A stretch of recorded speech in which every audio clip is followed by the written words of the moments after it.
you. Keep going. Ignore the pain. I told you it was he tricked you. I told you. Where are you going? See, there's nothing to follow. Come on.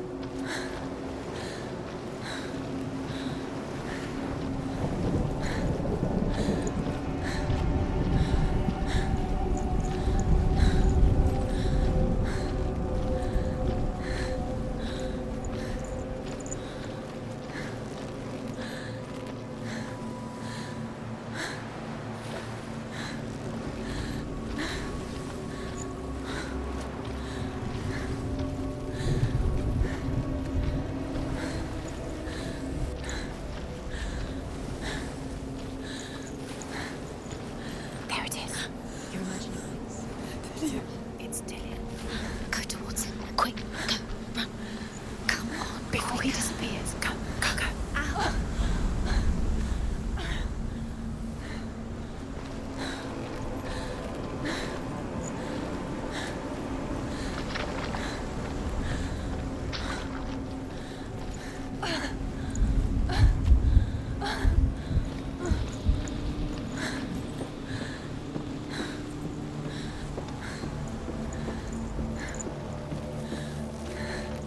Before she first met him, she was not in a good place. Just a teenager, but not like the others. Barely functioning, she rarely left the house. Her father's Inbal made sure of that. Only occasionally did she venture out on her own, collecting firewood and herbs. Errands out on the Orkney Plains. That was her world. Like this one. Barren and lonely. You're getting stronger. You're getting stronger.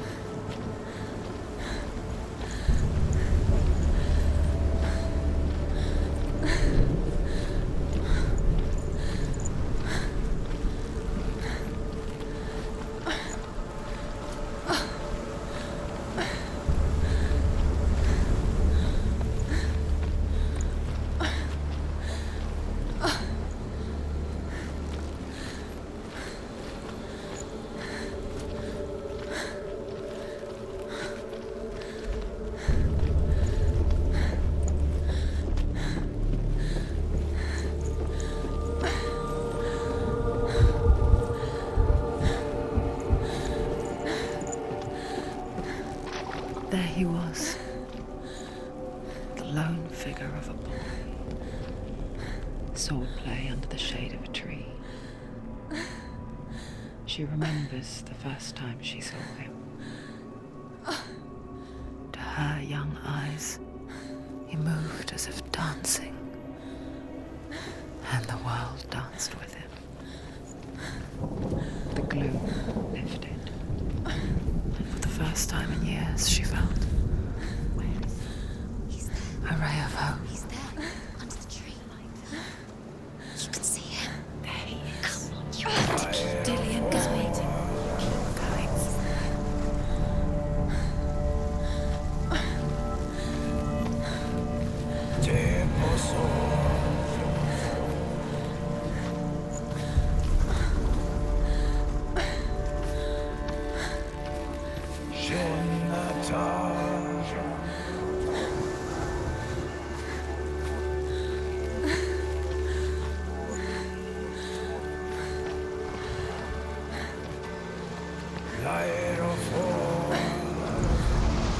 The Northmen tell of a great hero.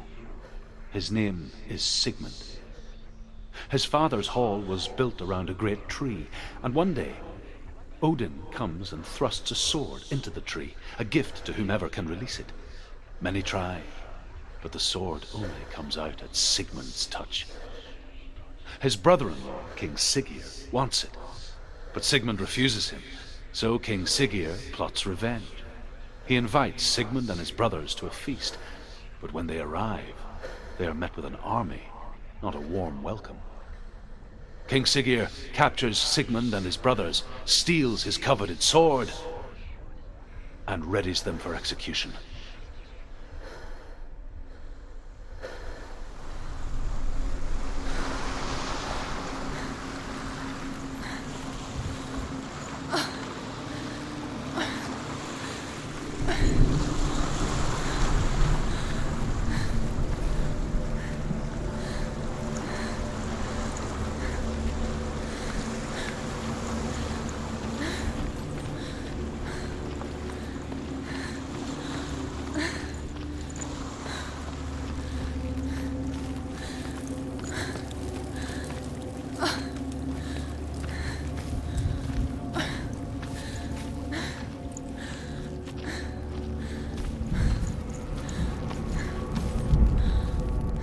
Here is the end of Sigmund's story.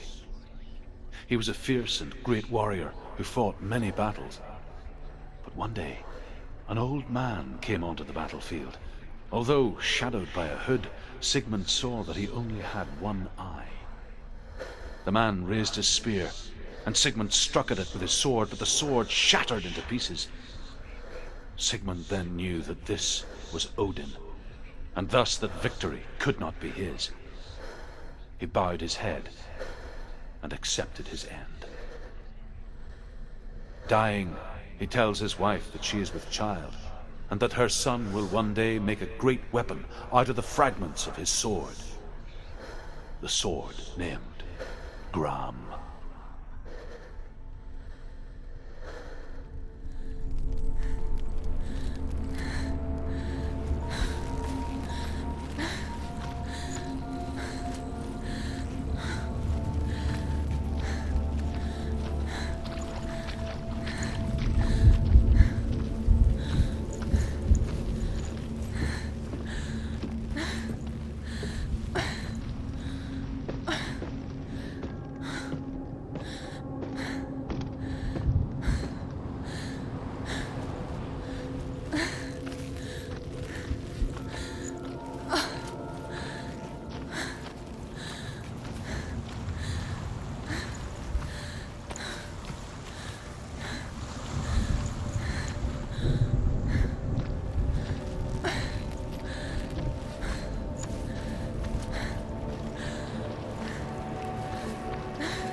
Death for Sigmund and his brothers seems certain.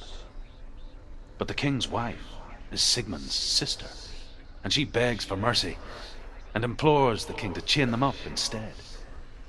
He agrees. Not for mercy, though, but because he plans an even more cruel and lingering death.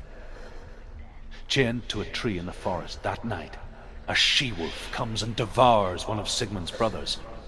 She returns, ravenous, night after night, until only Sigmund is left. The next day, Sigmund's sister sends a servant with honey to smear on Sigmund's face. But to what end?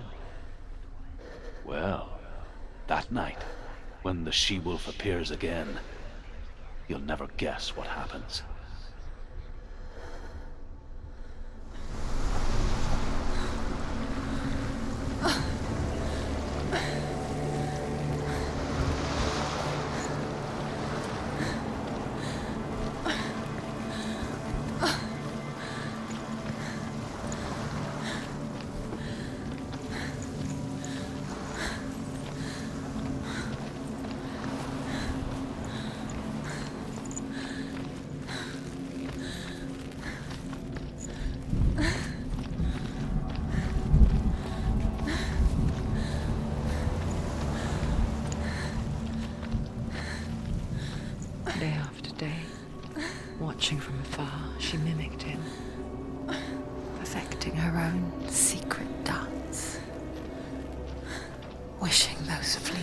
droplets of light would stretch out to last forever.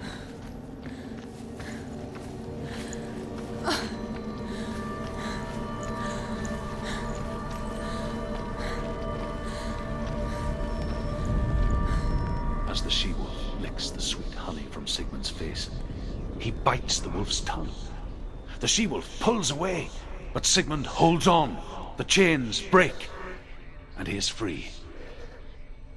After his escape, Sigmund lives like us, hidden in the forest. His enemy, King Siggeir, believing him dead, as his sister plots revenge. And for vengeance to succeed, even the great Sigmund needs help.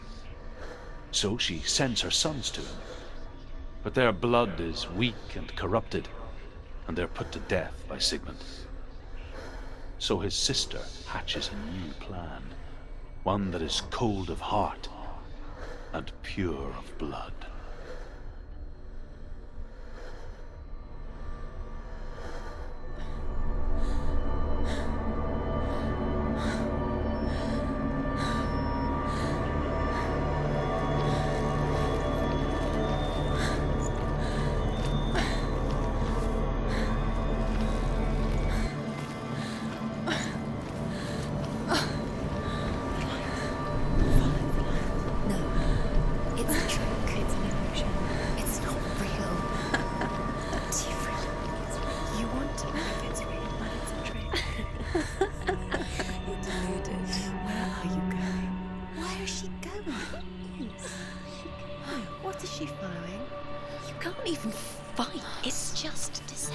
How does he so effortlessly court the world and bliss?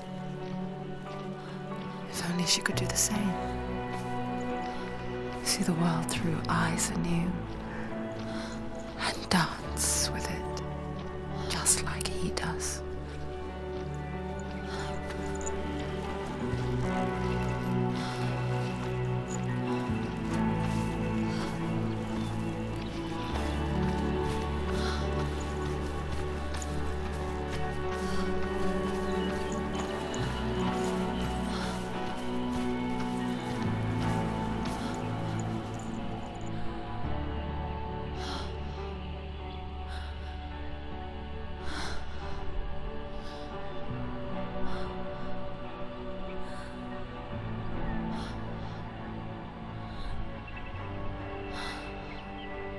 What's your name? Senua. I haven't seen you before. I don't leave home much. Oh, Zenua's daughter. I have to go. Wait. Who taught you to fight like that? No one. No one. Well, I watched you, and You learnt all of that from watching me? You should become a warrior, you know. me? I'm Dillian. I'm here for the warrior trials. Just come and watch. And bring your sword. You can't put it into words. That moment when you look into the eyes of the one who is supposed to reassure you, make you feel safe. It only takes an instant. Fear swallows you before you have a chance to make sense of it. And darkness becomes a part of who you are.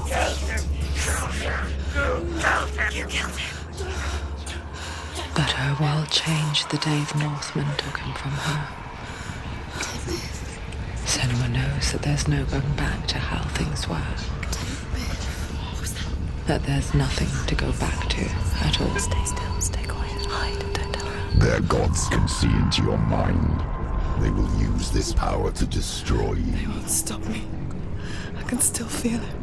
Whatever's left of him, they will never let him go. I'm not gonna let him rot here. You're the one rotting here. Leave me alone.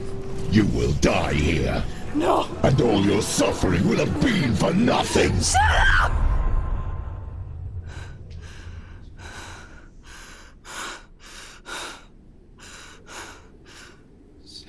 Dillian? Is that you?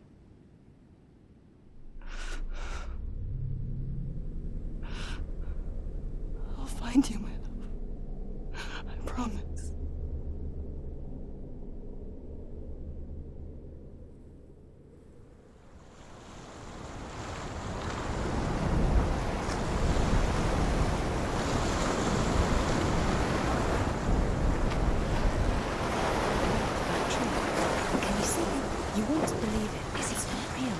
Is it? You're alone in these mountains. Is that Delia? Nothing lives here. You won't survive. You met him by the tree.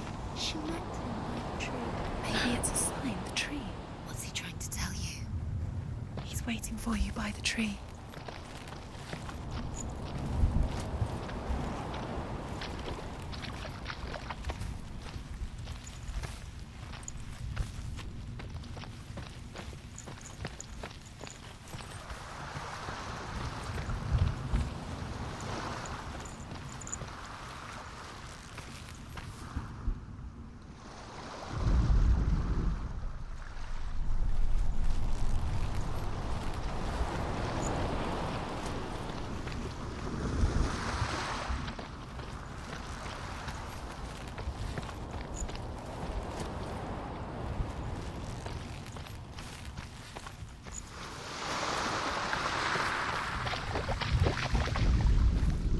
Sigmund's sister trades shapes with a sorceress, and in disguise, she lies with her own brother.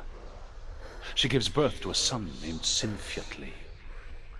After a time, she sends him to the forest to Sigmund. He tests the boy and finds him strong and fearless, and so they go to take their vengeance on King Siggeir. But luck is not on their side. They're captured, and Siggeir has them buried alive.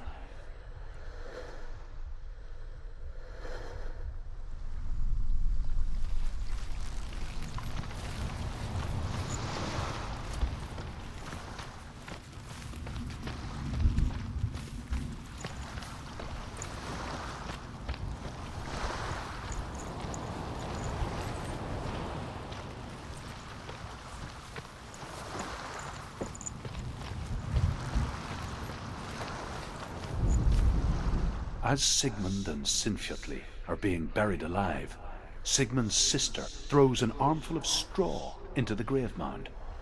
Hidden in the straw is Sigmund's sword, the gift of Odin. They cut their way out of the grave mound and set fire to Siggeir's hole. The king burns to death. Sigmund calls to his sister to come out so that she may live and be honored. She does come out, but only to tell him the truth. That she had slept with him, her brother, to beget a strong avenger. I am not fit to live, she says, and walks back into the fire. Strike vengeance from your heart, Senua, as there is always a heavy price to pay.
It's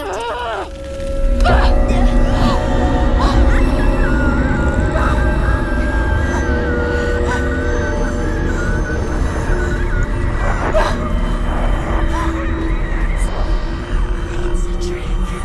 It's a trick. It's ending. It's coming from there and there. What are they? Look. Where's it coming from? She started something. What's happening? Senua, imagine a sword that can slay gods. Its name is Gramr. It was forged by the god of all Northmen, Odin, and gifted to Sigmund, a great warrior. I need this sword. It's important. Can you help me? The sword appears whole, but it is an illusion. It shattered into shards long ago. It is said a great warrior can reforge Gramr by answering the trials of Odin, one for each shard. The roots of the Tree of Death will take you to new lands where you will face the trials. Go to the shards. Go to the shard. Go to the shards. What's the shard? Find it. It's the metal runestones. It's in front of you. Find it. The metal. The runes. You need that sword. Go to the shard. Find the shards.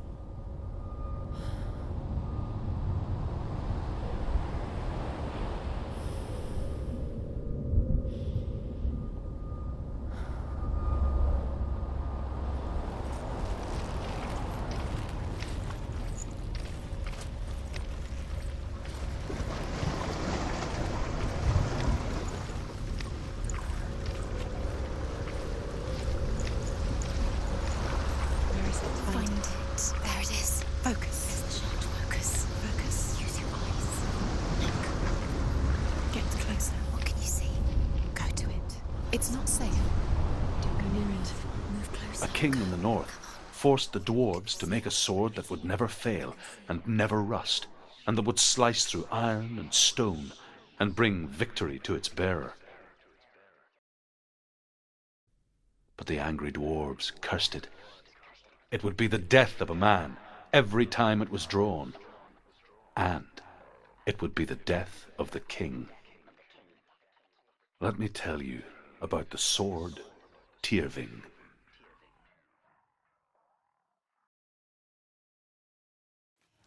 I don't recognize this place. Where are we? Where is she?